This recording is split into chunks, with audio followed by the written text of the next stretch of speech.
Hi, I'm Douglas Ferguson.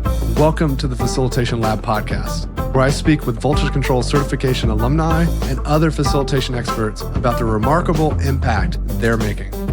We embrace a method-agnostic approach so you can enjoy a wide range of topics and perspectives as we examine all the nuances of enabling meaningful group experiences. This series is dedicated to helping you navigate the realities of facilitating collaboration, ensuring every session you lead becomes truly transformative. Thanks so much for listening.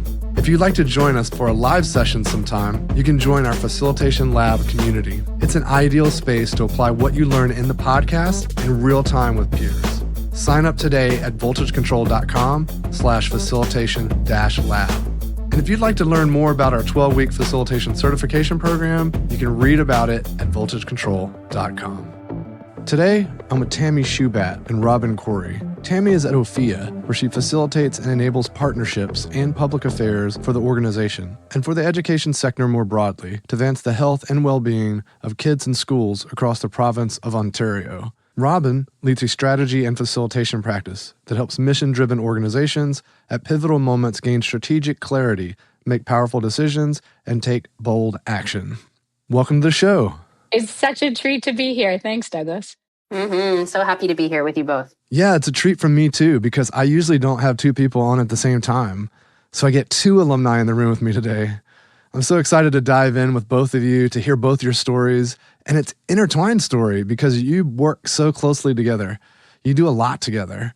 So it'll be inspiring to hear how you collaborate. So let's start at the beginning. Could you each share the moment of facilitation that first caught your attention?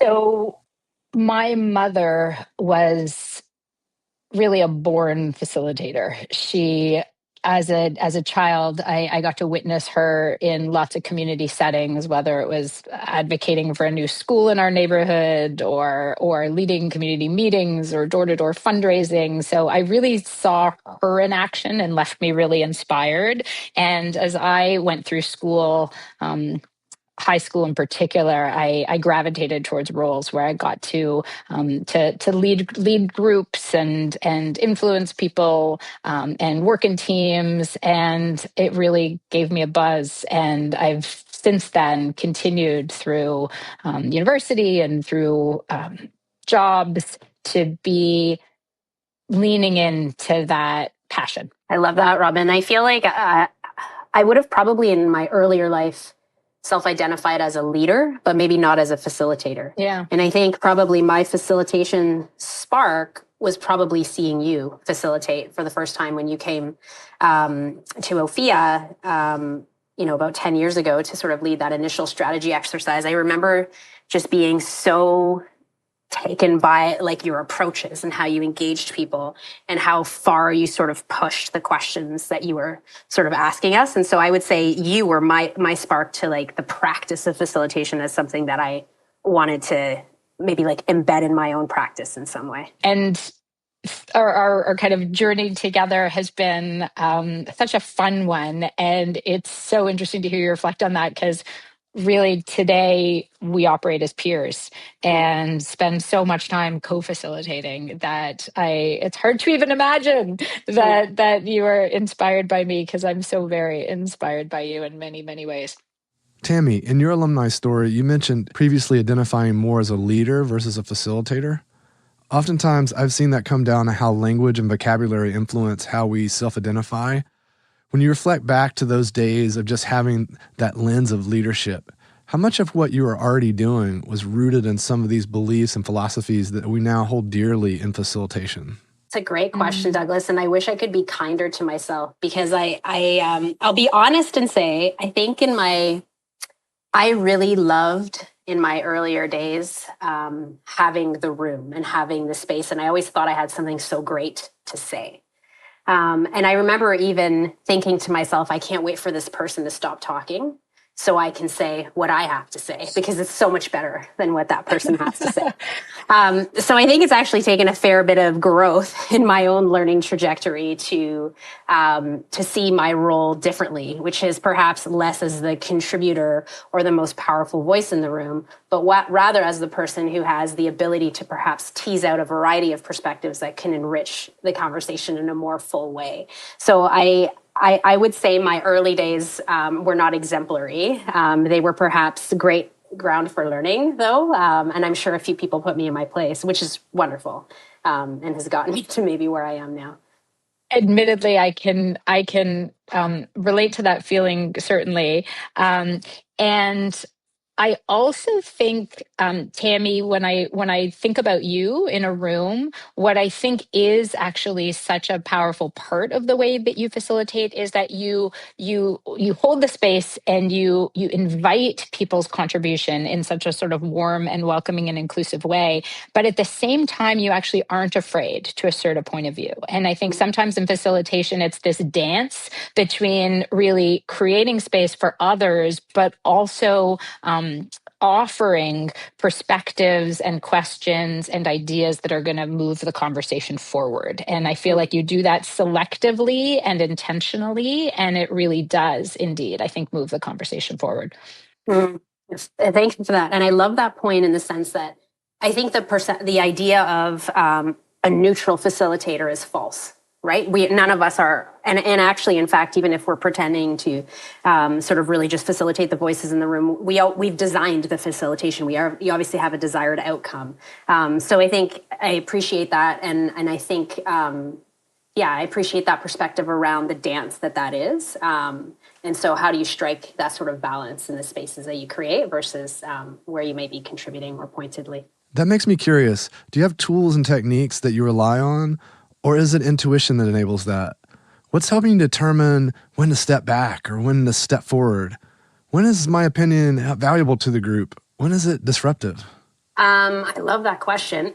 I think, so there's a lot of intuition in how I would operate for sure, but I think I'm always watching for cues, right? And I think for what you've just articulated, I tend to prefer in-person facilitation because it allows me to read the room in a really different way than in a virtual facilitation. So I in an in-person facilitation, I'm always watching body language, where people are sitting, where they're looking, how, like, if they're having sidebar conversations, like those are all cues to me around, like, somebody in this room has something to say, or there's this underlying feeling of dis-ease.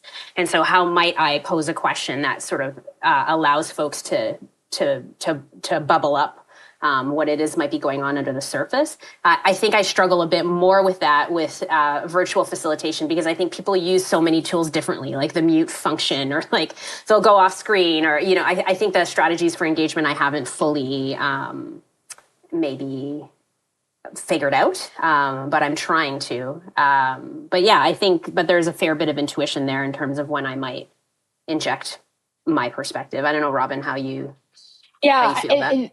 Something I've seen you do, and I think I try to do as well, is potentially frame up a hypothesis. So based on everything that I'm hearing, it feels like where you are leaning is this, or based on everything I understand and know about your organization and your context or your team, it strikes me that Y would be a really healthy and effective path forward, let's say. And then it at least creates that opening for them to say, actually, no. So it's a hypothesis they can react to, or get the feeling of absolutely yes. And then that sometimes helps to just move the conversation to the next level, because we actually don't have anything that we need to discuss anymore. We're actually aligned and clear. I love when you do that. So it's such an effective approach. Do you recall a time when that happened recently? Me? It's funny, as Tammy was talking, I was thinking about a session I had yesterday, and actually I don't think it was my best, the best version of this, but it was an attempt to do this, and I think it yielded the result I wanted. But I sometimes think the risk is, so what happened yesterday in this conversation I was leading was that I felt like there was a point of alignment where I was trying to distinguish between, in my work, what an organization might think of as their ultimate impact, which is kind of that big lofty goal they're driving towards, but they're not likely to be able to hold themselves accountable for it, end hunger, end homelessness, that kind of thing, versus the intended impact. So what are the things that they can directly contribute to and hold themselves accountable to or for? And in this moment yesterday, I kind of declared, like I said, I think we can all agree that your organization is not likely to drive or be able to hold yourself accountable to this particular ultimate impact. So let's talk about, what you can hold yourself accountable to. And they pushed back actually and said, that's actually not our operating assumption. We do believe that we can contribute meaningfully to that ultimate goal, as big and lofty as it might be. And that was really helpful for me to hear. It wasn't a point at which I was going to agree or disagree with that, but it actually really was an important thing for me to know about how that organization relates to that particular goal. That reminds me of a powerful technique: posting the wrong answer or a prototype for folks to respond to. Yeah. Oftentimes, if I have a thought, I like to couch it in, this is probably wrong, but what do you think about it? Because it makes it safe for them to tear it apart or let them go, actually, yeah, that does make sense. Totally. Yeah. Or this is here for you to wreck and rebuild. My partner Margot loves to say that, and I adopt that as well. And that really gives people freedom. Usually they're like, no, we don't need to fully wreck and rebuild. But then, you can kind of dial back and say, but we could tweak or change these few things. And giving people permission to do that, I think, does create an opening. Wow. That wrecking and rebuilding is making me think about Fortunately We, an activity that was used as a closer for a recent Facilitation Lab Denver, facilitated by Lori Wilson, also known as Fortunately, Unfortunately. Unfortunately, We is an improv game where participants take turns creating a story together, alternating between positive and negative developments. The first person starts by describing a fortunate event, beginning with the word fortunately we. The next person follows up with something unfortunately, kind of tearing down the previous thing, starting with unfortunately. Then it goes back to fortunately and so on. It's quick, playful, and challenges everyone to think creatively and stay present. Yeah. That's cool. That's a good one. I really like that. It reminds me a little bit of the pre-mortem, where you start with all the things that could go wrong at the beginning of a process, as opposed to waiting for the post-mortem at the end of a process. And I think it sort of it reveals similar things of like, how do we preempt or potentially avoid certain things from happening? How do we sort of lay the track or put the conditions in place for this to really be successful? I think, and even just in both of those examples, it opens up space for it is precisely what you folks said around like giving people permission to participate in that way, where we're not like going to tiptoe around the issues. We will give ourselves permission to actually boldly engage with what we're going to talk about today or participate and be able to take that risk. So I love that. Mm-hmm. Let's further explore this idea of taking bold risks. What are some of your other favorite ways of doing that?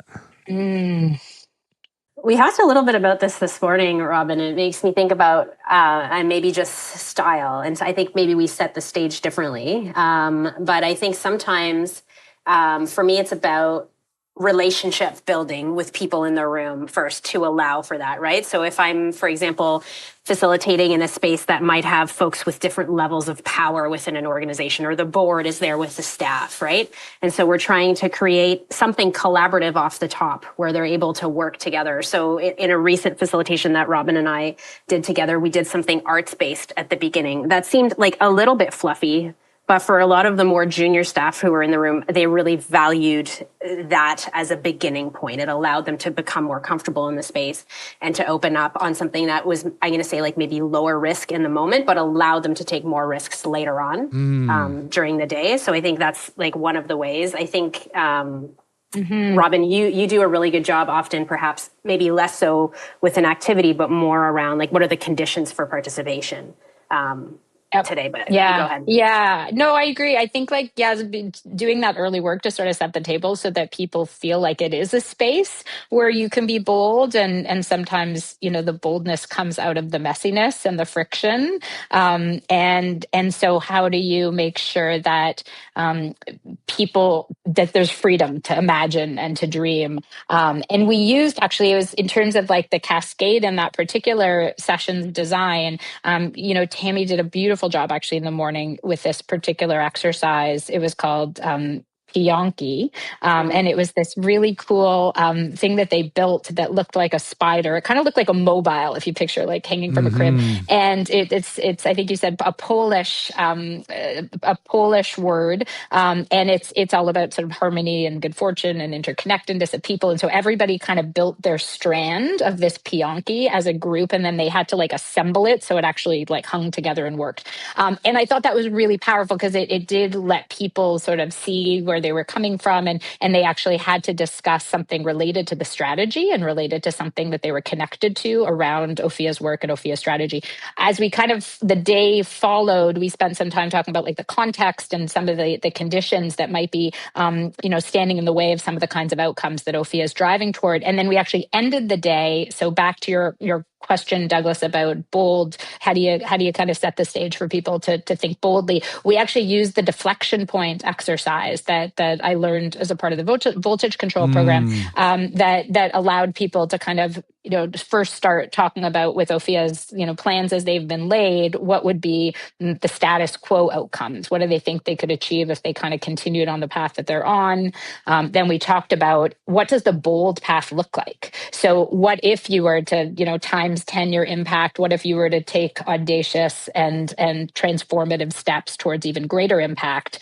What would that look like? And then we talked about the rockets and the anchors. So what are those things, the rockets that are going to kind of propel you towards the bold path, and what are the anchors that have the risk of kind of pulling you down to status quo? And we're really at the early stages of a strategic planning process with Ophia, and so I thought it gave us some really good fodder for what boldness could look like and help us kind of calibrate where people's thinking are right now. And in some cases, we're going to need to push them further, and in some cases, we're going to be able to, I think, lean into some of the things that people surfaced. Is that fair, Tammy? Totally. And I think I want to give you your flowers for how thoughtfully you designed that particular activity, because I think that could be a quick sort of somewhat mechanical activity. But I think Robin put a lot of thought into the design and the questions that would support people in really identifying what truly were some of those bolder opportunities and what actually might hold people back. And I think and really we played it out like a fair bit before actually moving into the facilitation. Like, how might people answer this question, and how will this sort of play out in the broader facilitation? And I think we were able to sort of stick with that activity for quite a long time. And I feel like it really unlocked, some of the bigger opportunities and maybe some of the bigger barriers that we'll face in trying to get there. So it was really powerful. Robin, hearing her talk about how you just didn't throw the structure at them is reminding me of your alumni story and how you shared your intention of transitioning from relying on structure to navigating complex dynamics with more ease. I'm hearing that you thought about the people, the questions, and the prompts you need to get the desired reaction. It seems like you're actually leaning into those dynamics a little more rather than just throwing the structure out there. Yeah. And it was, that's part of, I think one of the things that is so helpful about having a co-facilitator. So even though Tammy in this case was the client and sort of hired me to do this work, we've done so much co-facilitation in the past, I think, and Tammy brings that skill set that usually when I'm doing things with her organization, we are co-facilitating it. And so I think that sometimes if I don't have a Tammy, I do have to kind of just go in on faith and trust that the exercise is going to work well. But what's nice is the thought partnership of being able to sort of, as Tammy said, sort of test, like, what could this look like with your crowd? How do we think people might answer this? What are some of the things that might come up that I wouldn't expect? And going into rooms, I do like to have that preview wherever possible of what could happen and how I might be able to sort of get ahead of that. I think that's one of your greatest strengths as a facilitator, Robin. Like, I think it's what you bring to the facilitation process. As someone who's worked with you for a really long time, I would say there are a lot of folks who have tools and who can just throw a tool out there and facilitate. But I think the thought that is put in, that Robin puts into the design in advance, really is one of her greatest strengths as a facilitator. Because I think there are a lot of, I've worked with many facilitators who will just sort of throw tools or throw canned exercises into a room based on what they think might be a standard process or a standard outcome that groups are trying to achieve. But I think the way in which Robin tries to understand context and how a particular question might land with a group of people, like, really brings that extra added value, because when she plays that out, and then we actually bring it to the space, and it does land in a particular way, it can be really transformational for a group of people versus just what folks might just mechanically go through an exercise. Like it's a tremendous value that she brings to that process, for sure. Like I often joke, like with my colleagues, it's never easy to work with Robin. Like it feels like, no, I mean that in a loving way. So difficult.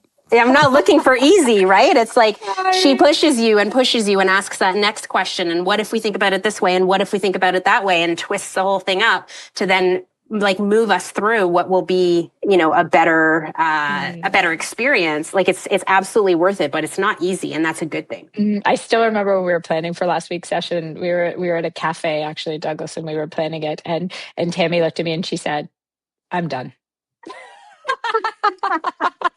She's like, tapping out. I think we got it. I do kind of really get into it. But I tend to like to work with partners and clients that are kind of up for it. And Tammy most certainly is. Great point, Tammy. You're throwing accolades at Robin for bringing this attention and care to what might surface in the room. It's also important to acknowledge the fact that you value it and you're embracing and encouraging it, and that you're able to articulate insights on the team. There's a lot of leaders that facilitators might go to and ask the same questions, try to get the same stuff, and either they don't value it or they don't have the right observational tendencies or abilities to be able to reflect the important stuff back. And it's a real gift to collaborate with partners like this that can help point out some of the things so that we don't have to just guess or totally just tune our radar into the moment without any prior knowledge.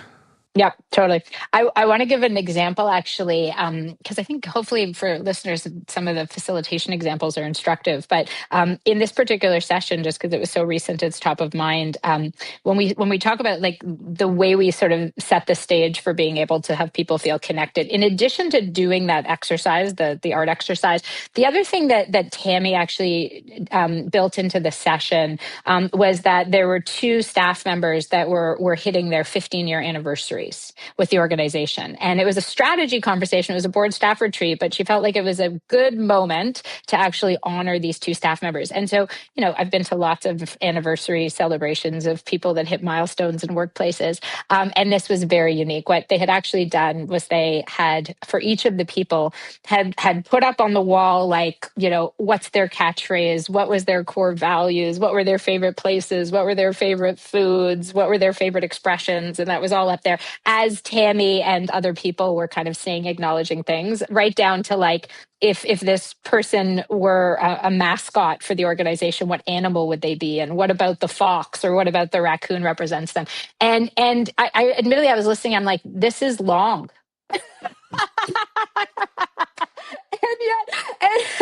And Tammy knows that, like, I'm like all about like, we got 10 minutes, but I sort of obviously like pulled myself back and I thought, my God, like how beautiful is this moment, and how honored do these people feel, and how rare is it to really deeply acknowledge people who have contributed so many years and so much to an organization, and have them be seen and appreciated in front of all the people they probably care most about. This was the board of the organization. This was the full staff of the organization. So really hats off to you, Tammy, because those are the things that, like, I know we didn't even talk about it in the debrief, but that I think really made for the kind of environment that then enabled us to get to where we got to. Thank you. I appreciate that so much. I think, and we've talked a little bit about this, like one of my biggest drivers, or maybe one of my core values, is like how people feel, and also to have people feel something as a result of something that we go through together. And I think whenever there's a moment, and even if it's a longer moment, to like embed that, I actually think it goes a long way in the rest of the day. So I'm happy to like spend the time there. But yeah, thank you.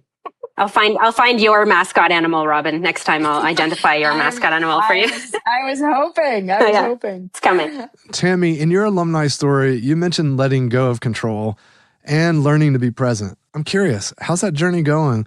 And how did it impact how you showed up at this recent session? It's a great question. I think I will say that's a lifelong journey for someone like me, Douglas. I'm an A-type personality who enjoys a tremendous amount of control. I think that's why I like being front of room, because I'm not at the mercy of how other people are going to run a show. I feel like Robin's probably the only person I trust to run a room with. But I think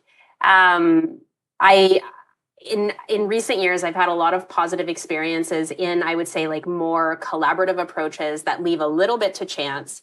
Because I think there's always a way to sort of steer it from the sides rather than the center, if that makes sense. So I think in this particular example of this day and that arts-based activity, I didn't realize how worried I was about how that was going to go or not go. Like, I spent a stupid amount of time like getting materials ready, thinking about how people were going to thread their stories together, like thinking about all these little elements for what was really just an introductory activity. I probably spent more time there than I should have.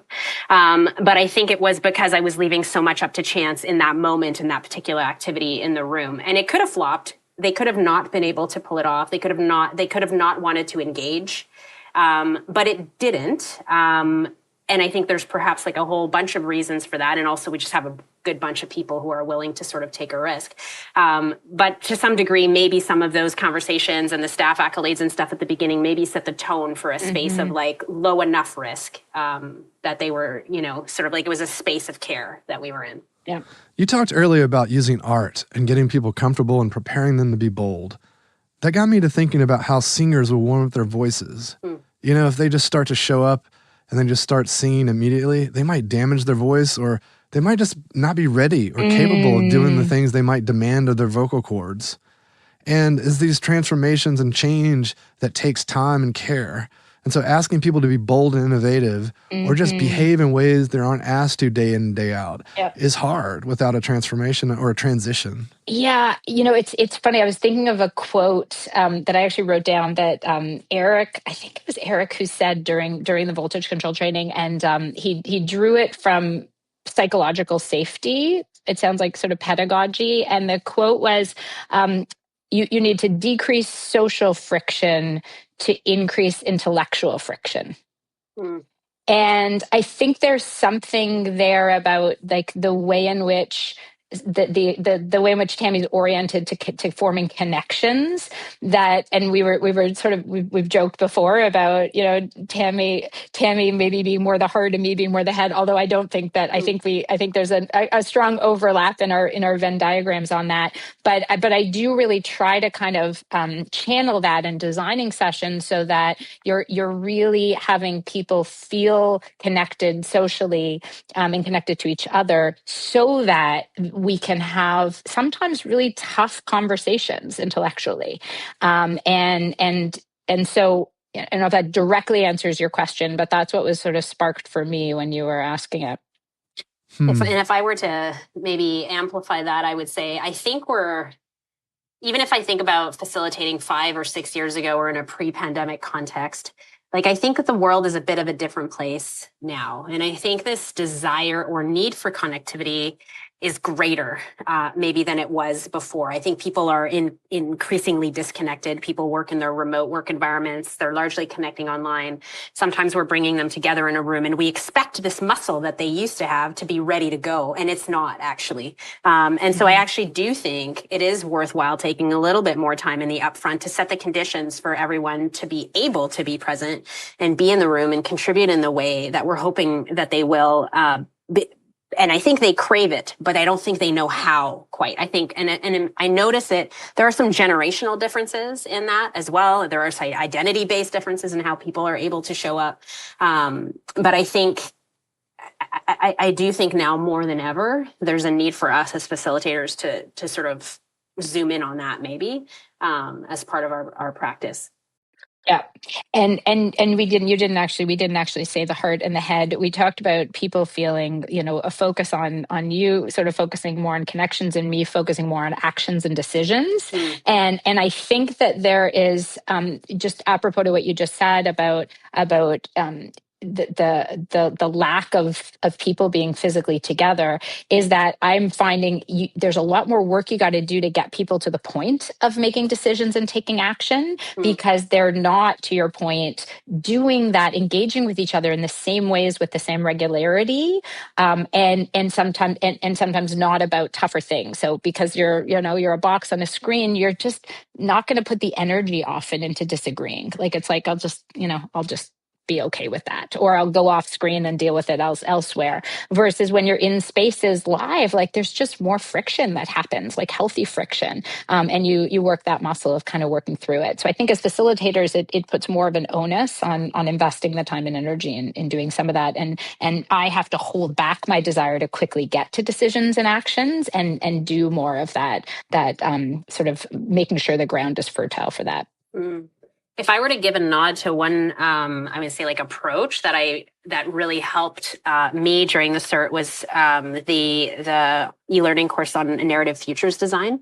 And so I think that's an approach that has served me as a facilitator, I think, in thinking about this moment and the disconnection that folks are experiencing. And it really opens up the space to dream in a way that perhaps other approaches haven't. And so I've really enjoyed utilizing that, especially if we're doing sort of forward-thinking work. And as opposed to designing to solve a problem, let's imagine the desired state, not with all of the obstacles or barriers sort of discourse that we would typically use when we facilitate. So I think that is one particular approach that supports, like, dreaming and connection and these sort of approaches that I think really serve having people show up in a space in a particular way. And Tammy, you said, I remember after that, because that was one of the electives in our voltage control course. And I remember afterwards you were saying that you've been finding it particularly effective with young people.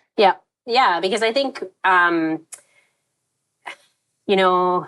if we think about generational impacts of the pandemic, or even just, sort of where we're at in the world, I think there are certain generations of young people that you speak to that maybe don't dream, or that possibility of dreaming has sort of gone away. Like the perception of the future is not so great.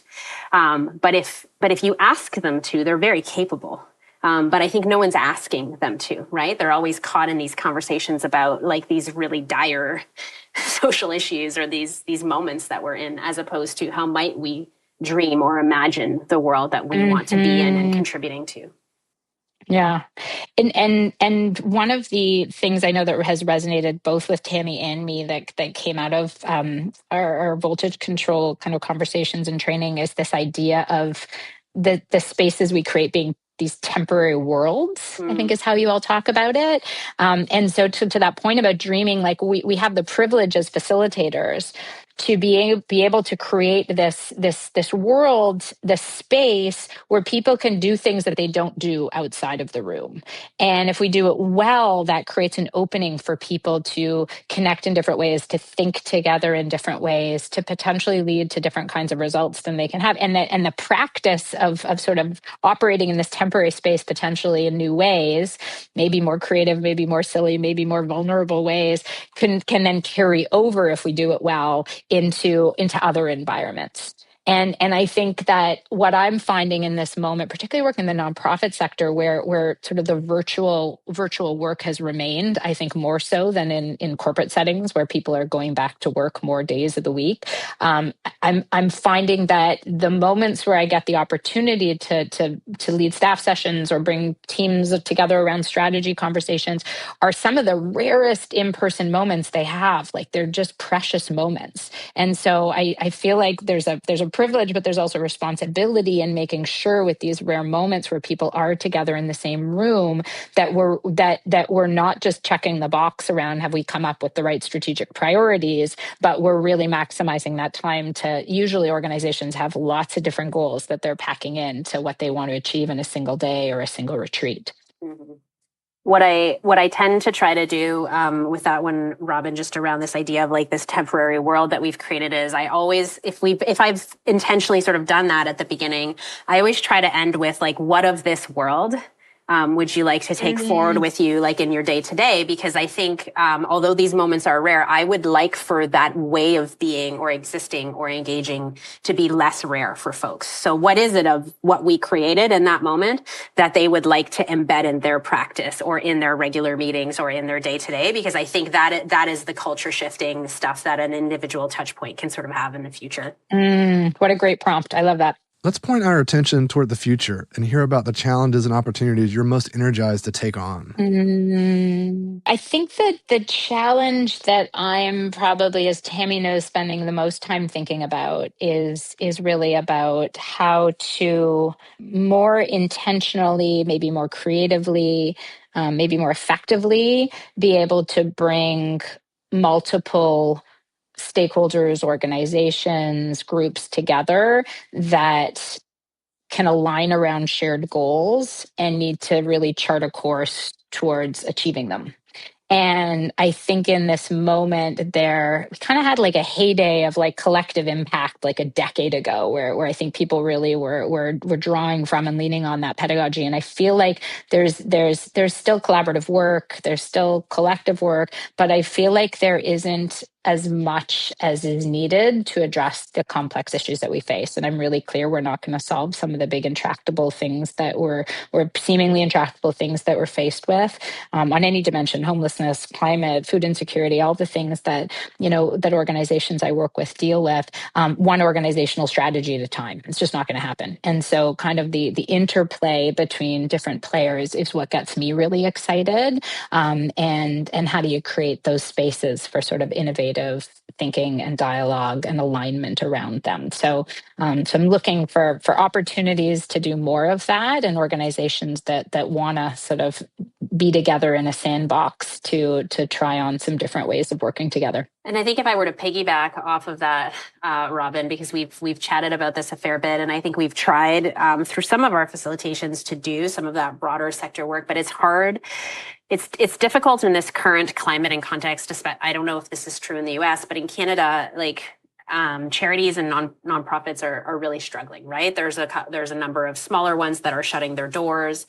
There's a real, I would say, like mindset as opposed to a more like collaborative mindset or a mindset of abundance where we might all sort of benefit from working more together. So I think like as someone who works within an organization who is pleased to collaborate, it's been really difficult to even like convince funders to put money into a pot for a number of organizations to work together. So I think that continues to maybe be the challenge of the future, but it is certainly the only way to solve the problems that we're seeking to solve. So I think, continuing to, in the absence of really direct pathways to achieving that, what are some of the creative ways that we can sort of pull that off is I think a bit where we're at in a future state, but it's definitely, it is a driver. There's no one individual charity or organization that will change the world on the issue that they're trying to change the world on. It's not possible. So yeah, and you see this up close with the kind of like system level work you do as an organization. So it's kind of in your DNA to work this way. Amazing. You're doing important work, and I'm glad you're focused on it. I hope you catch the next wave of collaboration and collective work. Yeah. Mm-hmm. Yeah. Totally. Thanks, Douglas. Yeah, I hope so.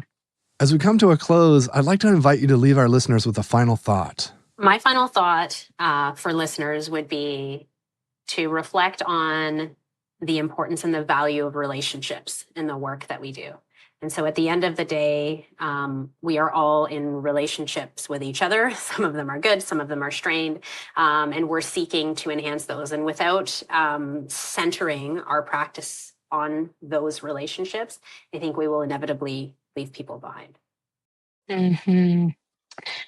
That resonates for sure. I am a huge Priya Parker fan. The Art of Gathering, I know, is one of the books we read as a part of this. And I guess final thought would be around, for anyone out there that's gathering people or facilitating conversations or leading meetings, there's a really simple truth at the heart of her book, which is that you need to start with purpose. And while it seems obvious, so many meetings happen without actually crystallizing why we are coming together. And so starting your planning with that question of why and what will be different, and working backward from that outcome so you are designing with that why in mind, is something I go back to often from her work. You definitely walk that talk, Robin, because Thank you definitely asked me that question probably 3 times in the last 3 weeks. So thank you for the validation. Well, it was my pleasure having you on today. It was so great chatting. Hope to see you again soon. Likewise, thank you for your time, Douglas and Robin. It's always a delight to share ideas with you. So thank you. Yeah, same, Tammy, and thanks, Douglas, and thanks for the gift that keeps giving of this program. Thanks for joining me for another episode of the Facilitation Lab podcast. If you enjoyed the episode, please leave us a review and be sure to subscribe and receive updates when new episodes are released. We love listener tales and invite you to share your facilitation stories. Send them to us on LinkedIn or via email. If you want to know more, head over to our blog, where I post weekly articles and resources about facilitation, team dynamics, and collaboration. voltagecontrol.com.